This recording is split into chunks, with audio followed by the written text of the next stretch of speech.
Marami po ang mga nangyayari sa atin 'no, at maraming mga paraan at, mga dahilan na tayo po ay nalilito 'no, sa mga dumadaan sa ating pong buhay. Pero alam niyo po ang Panginoon ay nagbibigay po sa atin ng tanda 'no, siya po pa rin ang ating pong kasama at hindi po niya tayo bibiguin. Kaya huwag po tayong mawalan ng kalooban because ang ating Panginoon ay kasama po natin. Sabi po sa Isaiah 7:14 'no, "Kaya't ang Panginoon mismo ang magbibigay sa inyo ng isang tanda. Narito, ang isang dalaga ay magdadalang tao at magsisilang ng isang anak na lalaki at tatawagin ang kanyang pangalan na Emmanuel." Kapag ang bayan po ng Diyos ay nahaharap sa takot at kawalan ng katiyakan, ang Diyos mismo ang nagbibigay ng tanda. Ang kanyang presensya na kasama natin sa pamamagitan ni Emmanuel, no? God with us, ang ibig sabihin po doon. Nangaral po si Isaias nang sumulat po ng teksto na to kay Haring Ahaz na sa gitna ng pambansang krisis, no? Napapaligiran po sila ng mga kaaway, no? At, dito po sa Judea, takot na takot ang mamamayan, no? Sa palasyo.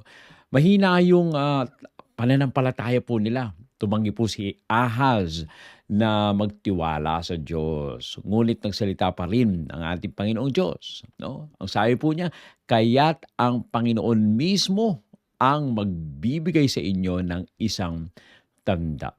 Na pinapaalala po sa atin ang pangako ng ating Panginoon na kahit mahina ang pananampalataya ng tao, nananatiling tapat ang Diyos. No, yan ang napakaimportante na ating pong dapat tandaan.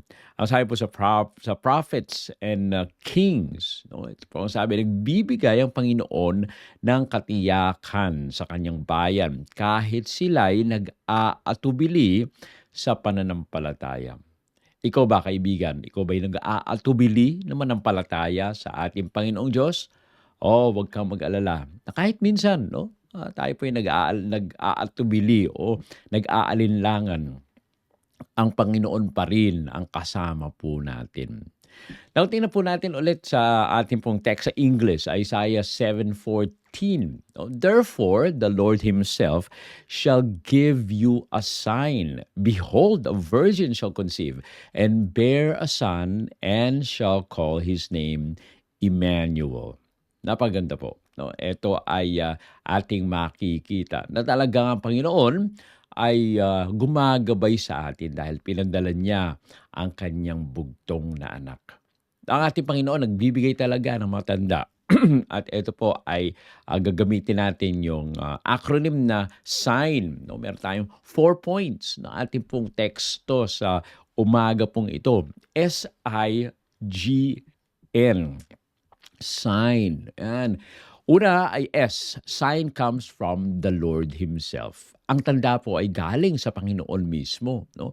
Maaring minsan ay nagbibigay po tayo ng palatandaan tayo mismo. Pero ang ating Panginoon, no, siya rin nagbibigay ng tanda sa atin na ating pong dapat lakaran. Letter I. Emmanuel is God's answer to fear. Ibig sabihin, ang ating Panginoong Hesus ang siyang sagot sa mga takot na ating pong nararanasan sa ating pong buhay. Letter G, God enters human history. Ang ating Panginoon pumasok po siya sa kasaysayan ng tao sa magitan po ng ating Panginoong Hesus. And letter N, new hope is born through His promise. Ang ating Panginoon, hinihintay po ito for almost 4,000 years. Nung si Adan at si Eva ay nagkasala, no? Talagang tumuturo ang kanila pong mga ginagawang handog noon ng tupa doon sa darating na tupa, which is na magliligtas sa kanila pong mga pagkakasala. Yan po ang ating Panginoong Hesus. Kaya nga, merong pag-asa. Kung noon ay may pag-asa dahil sa ating Panginoong Hesus, ang ating Panginoong Hesus pa rin ang pag-asa natin sa ating buhay ngayon. So tingnan po natin yung 4 po na puntos. No? Yung unang puntos, letter S. The sign comes from the Lord Himself. Ang sabi po dito sa teksto, no? Sabi po doon, therefore, the Lord Himself shall give you a sign. Oh, ang tanda pong ito ay hindi hinihiling, no? Ito po ay kusang ibinigay ng ating Panginoon, no? Kumikilos ang Diyos kahit nag-aatubili ang kanyang bayan. Sa ating pag-asa, ito po ay hindi nakasalalay sa katapatan ng tao, kundi ito ay initiative, no, ng ating Panginoon. Siya po mismo ang nagsabi. Sa Isaiah 41:13, I, the Lord thy God, will hold thy right hand. Ito po ay promise ng ating Panginoon. Hindi po niya sinabi, hahawakan ko ang inyong kamay dahil hiniling mo ko, no? Kundi ang ating Panginoon, siya mismo ang nag-aabot, no, ng kanyang kamay para tayo po ay hawakan. Ang problema, hindi tayo nag-aabot. Minsan ganyan, no, ganyan ang nangyayari sa atin. Sa mga magulang, ganun din, no? Inaabot na yung yung kamay ng anak, pero yung anak ayaw niyang hawakan yung kamay ng kanyang tatay. Minsan ganyan. Minsan naman ay hindi inaabot ng tatay, pero yung anak ang humahawak doon sa kanyang tatay. Now, merong mga differences, no? Merong mga dahilan kung bakit humahawak yung bata doon sa kanyang tatay, no? Meron din namang dahilan kung bakit ayaw niya, no? May mga ganyang pagkakataon kapagka ang bata ay nakita ng ibang interesting na mga bagay-bagay, lalo na may nakitang laruan, may mga nakitang mga kaibigan, merong isang lugar kung saan gusto niyang maglaro, 'no. Humihiwalay yan sa kanyang tatay dahil na focus, 'no, parang natutuon yung kanyang isipan sa ibang mga bagay. Pagka naman natakot yung bata, for example, nando'n sila sa isang lugar, hindi pamilyar yung mga nasa paligid, 'no? May nakakatakot na pagkakataon o tao kanyang nakita na hindi siya pamilyar, ay humahawak siya doon sa kanyang tatay. Minsan nagpapakalong pa, 'di ba? At minsan nagpapakarga, 'no, do'n sa kanyang tatay kapagka takot na takot na yung bata. Now, merong mga pagkakataon ganyan din sa ating pong buhay. Kapagka iniisip natin parang sufficient na tayo at tayo ay peaceful, na wala tayong nakikita na mga sagabal o kaya naman ay mga bagay na nakakatakutan natin, humihiwalay tayo sa ating Panginoon, hindi tayo tumahawak sa ating Panginoon. Pero ang sabi sa atin, let us always, 'no, hawakan po natin ang kamay ng ating Panginoon. Sabi po sa Romans 5:8, while we were yet sinners, Christ died for us. Ang ganda po. Na kahit tayo po ay nagkasala, si Adan, si Eva nagkasala, tayo na mga anak ni Adan at ni Eva ay nagkasala, ay ibinigay ng ating Panginoon ang kanyang sarili. Namatay ang ating Panginoon para sa bawat isa sa atin. No, hindi natin masyadong ma-realize, no, kasi parang iniisip natin na nabuhay tayo, hindi ko kasalanan na mabuhay dito sa mundo. Yan po yung sinasabi ng iba, no? At minsan ito yung mga discussion, no, na kapagka ang daw, yung mga anak ay nagkaroon na ng kanila pong trabaho, 'no, may mga iba na sinasabi o kaya yung magulang mismo ay pinipilit sila, "Anak, tulungan mo naman kami," 'no? Tapos sila po ay gini-guilt trip, 'no, sinabi, "Ang dami naming nagastos sa'yo, hirap na hirap nga ako nung ika'y pinanganak at ganito pa," kung ano-ano mga sinasabi. Although tama rin naman yung mga sacrifices ng ating po mga magulang, hindi naman natin sinasantabi yun, no. Pero hindi natin pa maaari silang pilitin dahil it is the responsibility of the parents na palakihin yung kanila pong mga anak, 'no. At maganda rin naman na yung mga anak ay makita nila ito na as love, 'no. At kung sila po ay maging maganda na yung takbo ng kanila pong buhay, maaari naman silang lumingon at tumulong sa kanila pong mga magulang. Pero merong mga pagkakataon na yung magulang mismo pinipilit, 'no, kaya sumasagot yung kanilang mga anak, "Eh, hindi ko naman ginusto na ako ay iyong ipanganak." 'No, minsan ganyan ang nangyayari 'no. Nakakalungkot na ganyan ang mga nagiging usapan. Pero ang ating Panginoon, hindi naman niya sinasabi o tayo po ay sinusumbatan na siya ay namatay para sa bawat isa atin. Ginawa ito ng ating Panginoon not because napilitan siya o kaya it is his responsibility. Ginawa ito ng ating Panginoon because of love, 'no? Alam niya na hindi natin maililigtas yung sarili natin at siya lang ang maaaring gumawa na tayo po ay iligtas. Kaya nga while we were yet sinners, Christ died for us. Kaya napakaimportante, lagi natin isipin po ito mga kaibigan, na hindi natin kayang iligtas yung sarili natin. Ang Panginoon ang siyang nagligtas sa atin. Sabi po sa Steps to Christ, page 38, God's love is not awakened by our merit but flows freely to meet our needs, 'no? Ang pag-ibig ng ating Panginoong Diyos hindi napukaw sa ating pong karapatan, kundi sa kusang dumaloy upang tugunan ang pangangailangan. Kaya napakaimportante po, 'no? It is not our right to be saved. It is God's own volition that He saved us. Sa pamamagitan po ng sarili niyang kusang pagmamahal ay iniligtas tayo. Kapag pakiramdam po natin hindi tayo karapat-dapat o tayo po ay nag-aalinlangan, alalahanin po natin na yung mga pangako ng Diyos ay nakabatay hindi po sa likas natin o sa nagawa natin, kundi ito po ay nakabatay mismo sa likas ng ating Panginoon, sa pag-ibig ng ating Panginoon.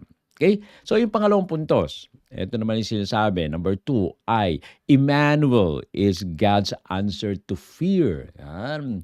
And He shall call His name Emmanuel. Yan po ang sagot. Kung kayo natatakot, ang sagot ay Emmanuel, God with us. O kaya huwag tayo matakot. No? Yan ang ibig sabihin ng Emmanuel. Ang Emmanuel po ay nangunguluhan. Ayan, kasama tayo ng ating Panginoong Diyos. Hindi po hindi po ipinangako ng Diyos ang agarang pagkawala ng ating pong mga problema, ng mga kaaway. Ipinangako niya ang kanyang presensya.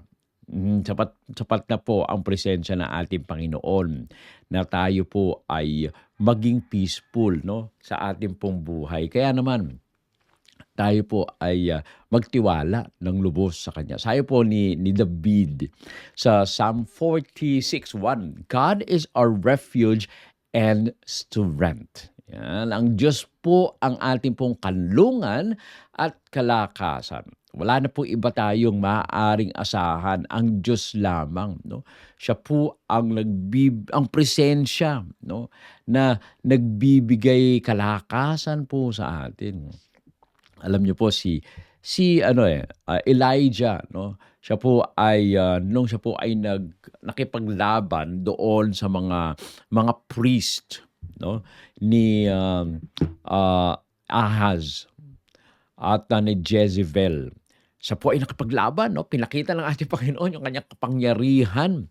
Pero nung dumating na yung ulan, siya po ay tumakbo, 'no, pababa at nabalitaan po niya na nais siyang patayin noong reyna na si Jezebel. Alam niyo po natakot, 'no, natakot itong si Elijah. Siya po ay nagtago, umalis siya, tumakbo siya, pumunta siya sa isang kuweba, sa isang bundok kung saan walang makakita sa kanya.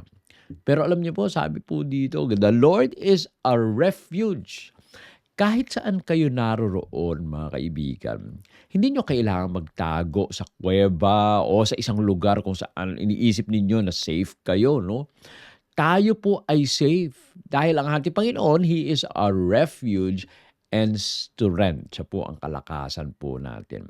Dinagdag po sa Matthew 1:23, God with us. No? Emmanuel, nakahulugan ay Diyos ay kasama natin. Napakaganda po. Na kahit ano ang kinalalagyan po ninyo o kinakaharap ninyo o ano yung nararanasan ninyo na parang wala na pag-asa, ang ating Panginoon ay kasama pa rin natin.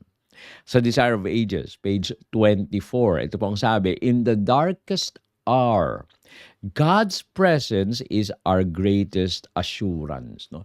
Sa pinakamadilim daw na oras, ang presensya ng Diyos ang ating pinakadakilang katiyakan. Ang ganda po na tayo po ay nasa presensya ng ating Panginoon. Gaano kalalim ang problema po natin na kinakaharap ngayon o kaibigan, kung meron kang problema na talagang parang ibinabagsak ka sa kailaliman, sa kadiliman, huwag kang mag-alala dahil ang ating Panginoon, siya ay kasama po natin. Huwag po natin itanong, no, mawawala ba yung problema na 'to? Itanong natin, kasama ko ba ang Diyos? Oh, dahil ang sagot diyan, kasama mo ang Diyos. Okay? Ang pangatlo po ay number 3, letter G, doon sa ating pong acronym na sign. God enters human history personally. No? Ang ating Panginoon, no, nakikialam po siya o nakikibahagi ang ating Panginoon sa ating pong kasaysayan. Ang sabi po doon, no, "The virgin shall conceive and bear a son." Ang dalaga ay magdadalang tao at magsisilang ng isang anak. Yan ang sabi po diyan, no? Ipinapakita po ng tandang ito ang Diyos na pumapasok at nakikibahagi sa kasaysayan ng tao, no? Ang kaligtasan po ay hindi ito malayo, ito po ay personal, no? At malapit, no? Pinili po natin ng Panginoong Diyos ang kababaang loob. Siya po mismo ang nakibahagi upang magdala ng pag-asa. Ang sabi po sa John 1:14, "The Word was made flesh." Ang salita ay naging tao at tumahan sa gitna natin. Now, bakit sinabi po na word? No? The word is, sa banal na kasulatan po, pag sinabing word o ang salita, ito po ay nangangahulugan sa ating pong Panginoong Jesus. No? Dahil siya po ang salita. No? Doon sa Genesis, binabanggit po doon, and the Word, no, ay kasama sa paglilikha. Hindi lang ang Diyos, kundi ang Panginoong Diyos, ang Panginoong Jesus, at pati na rin ang banal na Espiritu. Magkakasama po sila doon sa creation. Okay? Now, nung ang ating Panginoon ay bininyagan, no, magkakasama rin ang Diyos Ama, Diyos Anak, at Diyos Espiritu. Ang ating Panginoong Diyos, sinabi niya, "This is my beloved Son, whom whom I am well pleased." No? Sabi doon, ang ating Panginoon, siya yung bininyagan at dumating ang Banal na Espiritu sa pamamagitan naman ng dove, no? Ng kalapati. Kaya nga kung titingnan po natin sa banal na kasulatan, pag sinabing word, siya po ay Panginoong Hesus. Ang ating Panginoon bumaba dito sa langit. Siya po ay nagkatawang tao para tayo po ay iligtas. No? Sa Hebrews 2:14, He likewise took part of the same. Nakibahagi din ang ating Panginoong Hesus, no? Sa laman at sa dugo. Kaya nga napaka-importante kung titingnan po natin ito. Ang ating Panginoon ay bumaba dito sa mundo para tayo po ay iligtas. Sabi po sa Desire of Ages, Christ came to meet humanity where they were. Hindi po kasi tayo hindi natin kaya na umakyat dun sa langit para tayo ay tawagan ng ating Panginoon dahil hindi po talaga natin kayang iligtas ang sarili po natin. Ang ating Panginoon dumating upang tayo po ay puntahan at ang sangkatauhan ay mailigtas. Kaya nga, kung naunawaan po natin ang ating Panginoong Diyos, ay nakikibaka, no? Kasama po natin, ay mararanasan po natin, ay sasabihin po natin sa ating mga puso, no? Ikaw ay magkaroon ng kapayapaan dahil ang ating Panginoon ay kasama mo. Sa Kanya po ang ating kahinaan ay nawawala, nagiging matatag po tayo at nagiging malakas na humarap sa mga pagsubok na dumadating sa atin. At yung pang-apat na puntos naman po 'no, sa ating pong acronym na SIGN, letter N, new hope is born through God's promise 'no. Ang pangako ng ating Panginoong Diyos ay, may bagong pag-asa. Sabi po, "Shall bear a son," 'no, yan po ang talagang pag-asa. Alam niyo na naghihintay ang mga Israelita noon ng kaligtasan 'no, at ang ating Panginoon, ang kanyang ibinigay ay si Jesus para sila po ay maligtas. Hindi lang po sila kundi lahat tayo, lahat ng sangkatauhan ay maligtas. Alam niyo po ang kapanganakan po ng ating Panginoong Hesus, ito po ang tanda po ng pag-asa, 'no? Yung pagbabagong buhay, ito ay tanda ng kaligtasan. Dinadala po ng pangako ng Diyos ang buhay kung saan dati ay, nanghahari ang takot. Pero ngayon, dahil sa, ang ating Panginoon ay dumating, posible 'no, sa bawat isa sa atin na magkaroon ng kapayapaan dahil sa ating Panginoong Hesus.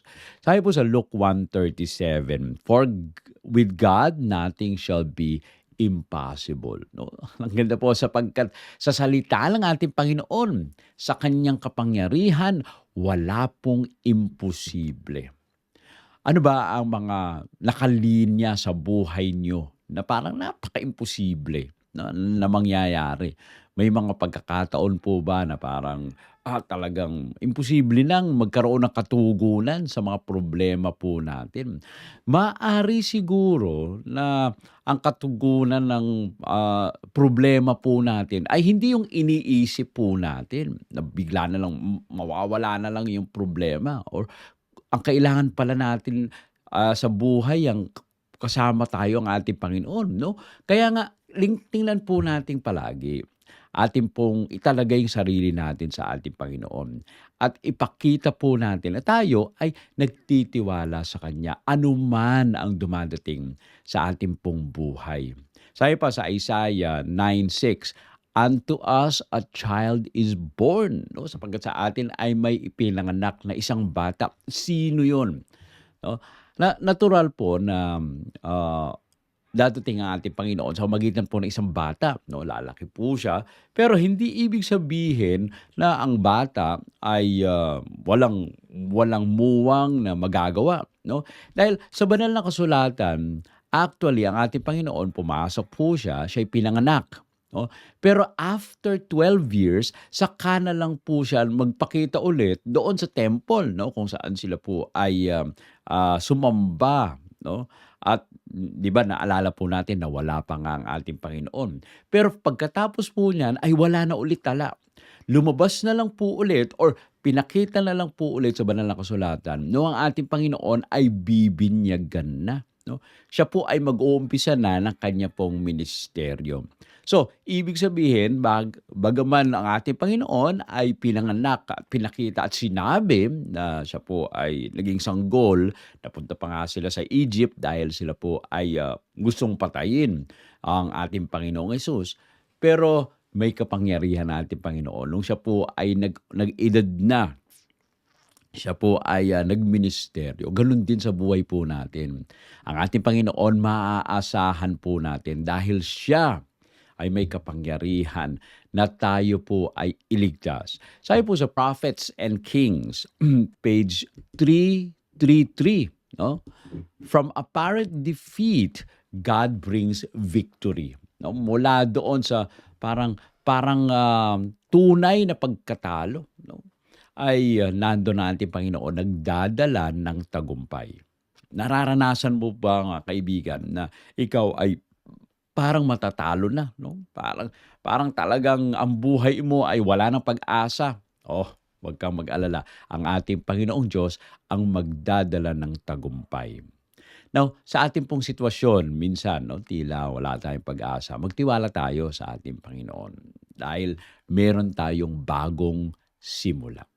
Kaya alalahanin po natin dito sa Isaiah 7:14 na meron pong tanda ang ating Panginoong Diyos 'no, sa ating pong, buhay na sumisimbolo sa isang walang hanggang katotohanan na mahalaga pa rin ang pangako ng ating Panginoon dahil kasama po natin siya, 'no? Siya po ay patuloy na pumapasok sa ating pong pakikibaka, patuloy po siyang nagdadala ng pag-asa sa pamamagitan ng ating Panginoong Hesus, 'no?